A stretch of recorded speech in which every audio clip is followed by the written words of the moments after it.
Heron, less than 700,000 fishing experience. Oh, poor guy. Here's 25 thieving. Kind of a silly milestone, but I have now thieved this man 1,000 times. I came in here with 9 thieving experience, and I get 8 experience per thief, so making gains. Alright, after almost 3,800 successful pickpockets, there we have 38 thieving. I can now pickpocket master farmers, which will be relevant when I get to the farming guild. As you can see, this whole process had a small improvement on the cash stack, but nothing too notable, and it's back to the typical training. There is 37 prayer, obviously an important level because I now have Pray Mage, first overhead unlocked on the account. Alright, just got a maze task, so my higher than normal total level is going to pay off. Higher than if I hadn't done thieving, that is.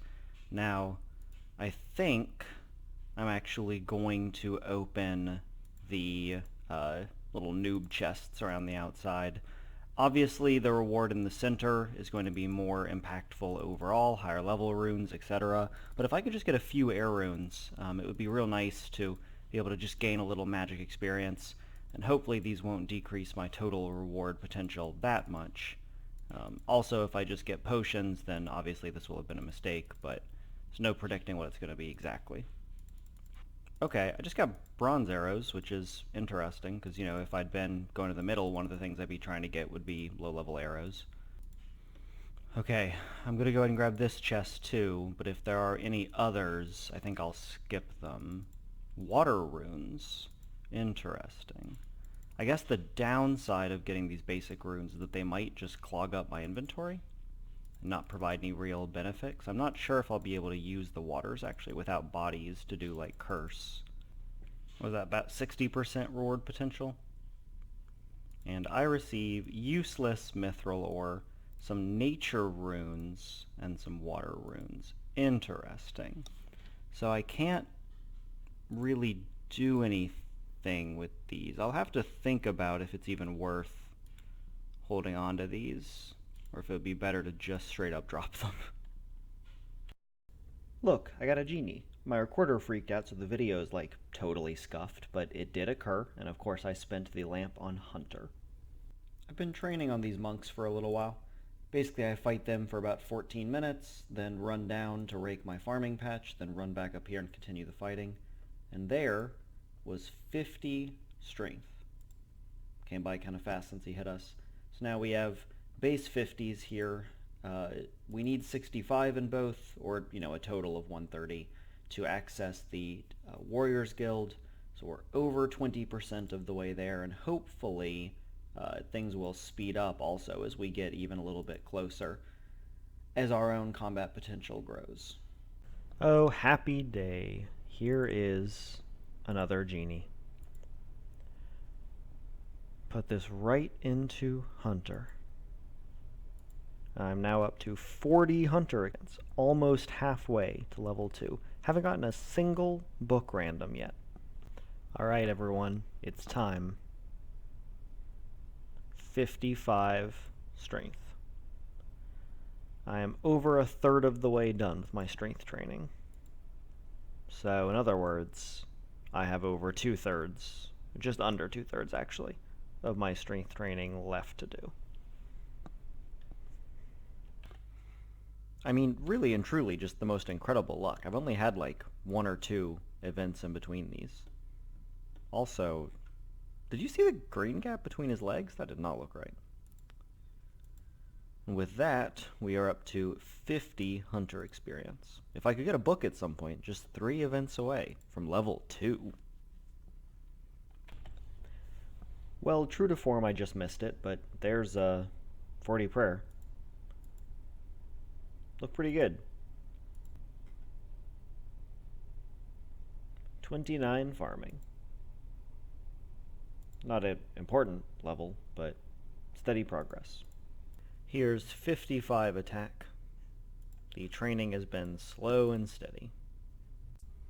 Here's another maze random. Looks like the random event luck is turning, so let's go ahead and hop into it. Alright, excellent. The maze went pretty well. I did go ahead and get the small chests along the way. Okay, mithril not super useful. The iron's nice though. But from those chests, I got these air runes and also this strength potion, which I guess will speed up my training a little bit. So let's go train some magic. Just finishing up some raking. As you can see, I'm almost a third of the way done. I adjusted my tracker so that now it's actually tracking to 42, which is the level that I'm going towards. I had thought that 45 would make more sense just for me to kind of view the overall progress and then see how much I was skipping with the pie. But I'd rather know how much longer I actually have to go. But what I'm actually going to do right now is spend some of these runes. I got these 15 air runes from that maze random. So I did a bit of research. Wow, the guildmaster is outside. That's very unusual. Did a little bit of research, and both chickens and ducks both have a minus 42 magic defense. Chickens obviously have more health, so I'm going to choose to attack them. And I could potentially get a dagger, because holding a dagger gives you a tiny magic boost. But given that I have no negatives, at least from the gear I'm wearing, like the +1 or +2, I think it's a +1 from an iron dagger, it really will not make a big difference. Let's go ahead and cast some spells. Get some legitimate magic experience. Boom, 2 damage. Feels good, you know? Splash, not exactly what I'm going for. I only have 15 of these, so... Magic level 5. I can now use Water Strike with my 2 remaining air runes. Bam. And finally, bam. Very nice. Well, that frees up another inventory slot, if nothing else. It is pretty late at night. Just kind of passively grinding and just hit 43 prayer. Totally missed that it was coming up, but now I have protect from melee. So I'm getting pretty close to 60 attack now. I have over 60% attack completion. I thought this could be a good time to talk about some of the long-term trajectory of this account. See, right now I'm on 2 different grinds. Obviously I'm training combats, trying to get these up to 65 so I can enter the Warriors Guild, and also I'm training farming. My farming is just over a third of the way done, and no matter how much I want to no-life the game, that's really not going to speed up. Currently still maintaining 500 experience a day just from raking 1 patch, and I don't realistically think I can go any higher. So I'll probably complete this combat grind before I complete the farming grind. But anyway, ongoing goals after that. As much as possible, I want to complete clue scrolls. It is actually possible for me to complete a 1-step beginner clue right now by talking to Gertrude, just outside the Chef's Guild. And if I did that, I could potentially get huge gains for this account. A staff would be invaluable for my magic training. That is a possible reward. Also, perhaps more importantly, I could get an iron pickaxe. And that is, I believe, my only way to get access to a low-level pick.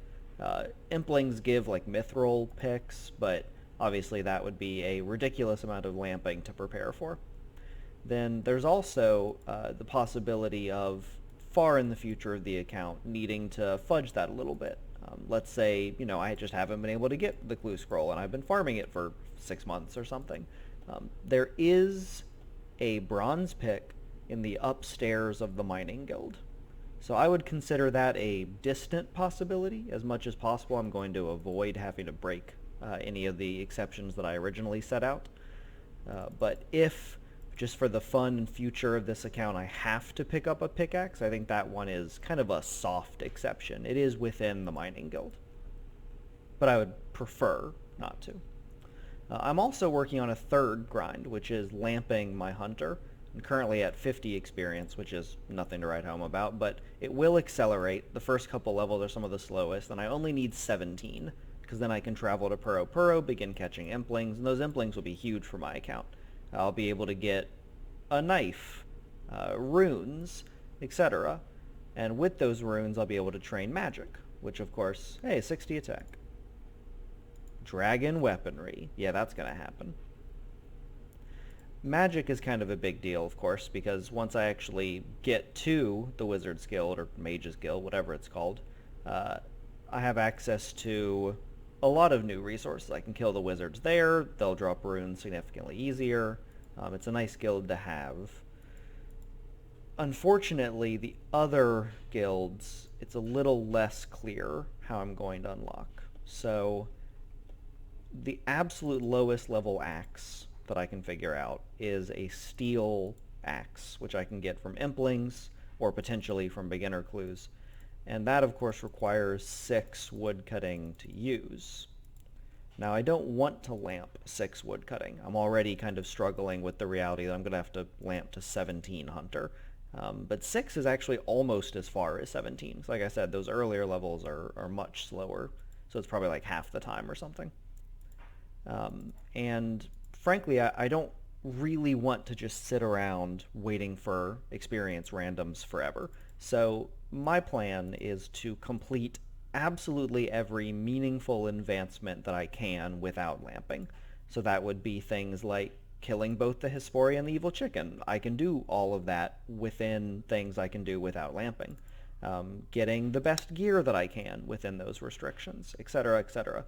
But if the time comes where I have nothing meaningful I can do to advance my account, besides like, training combat stats towards 99, then I might consider some small exceptions just to make those grinds manageable. So as for the other skill guilds, so for woodcutting, I can chop the trees in the fishing guild, or potentially chop the dead trees in the rune essence mine. Not actually sure which one would be faster. Probably the rune essence mine. I don't know if I consider that part of the Wizard's Guild though, so I might have to just do the ones in fishing, which is fine with me. Then as for crafting and ranged, I can train both of those within a player-owned house, and I can get a player-owned house with magic plus woodcutting guild. From the woodcutting guild, there is a sawmill there, so I should be able to get all the supplies I need for training construction sufficiently that I can do like a crafting table, and I can build a games room, and there's some games that give ranged experience. So I can use that to get to a high enough range level to either unlock the guild, or of course, I think that Cyclopses in the Warriors Guild drop like a ton of black knives, so once I get 10 ranged, I can just switch over to using that. So unfortunately, both of those guilds, and crafting, I don't even think I can train from level 1. Possibly I can. I'm not totally sure on everything you can make at the crafting table, but I know that with just a plank, you can make a toy horsey from 10 crafting.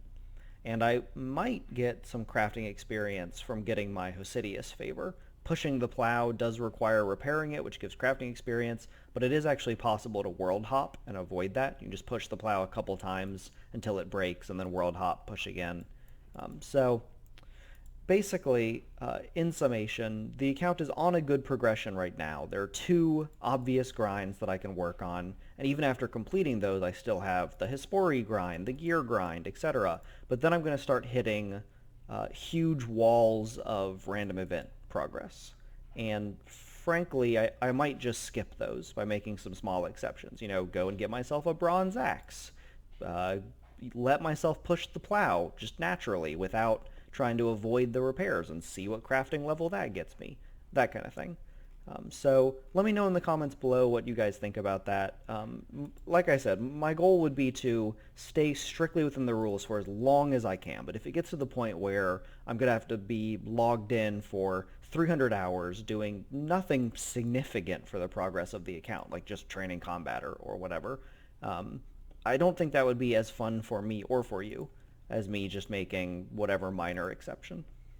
There will need to be tons of exceptions in the future of the account if I'm going for Heroes, Myths, and Legends Guild, of course. But those will be kind of more of a routing problem than they are actually a decision-making problem, because those exceptions are completely unavoidable. And personally, the routing of the account, planning out what I'm going to do, where I'm going to get the experience, figuring out what the best rate is, that's really the fun part to me. I mean, the playing and the progression is fine too, but I'm actually looking forward to planning those exceptions. So just wanted to give everyone a little idea on the direction of this account. I'm not even 2/3 done with attack and my strength experience. I'm 2/5 done. So probably won't be an update next week. Might just give it a little time until these goals can progress a bit. I don't just want to upload a video of me killing monks. So I hope you all that enjoyed this video, and I hope that you'll all come back next time. If you've been enjoying the content, I really appreciate a subscription. The channel is growing, and I'm really enjoying the process of making these videos in all the different games that I play. Going to have a lot of interesting content coming up. I got some cool ideas for some other games and for RuneScape. So just let me know what you think of the ideas I've discussed in the comments. Hope to see you here next time. Thanks.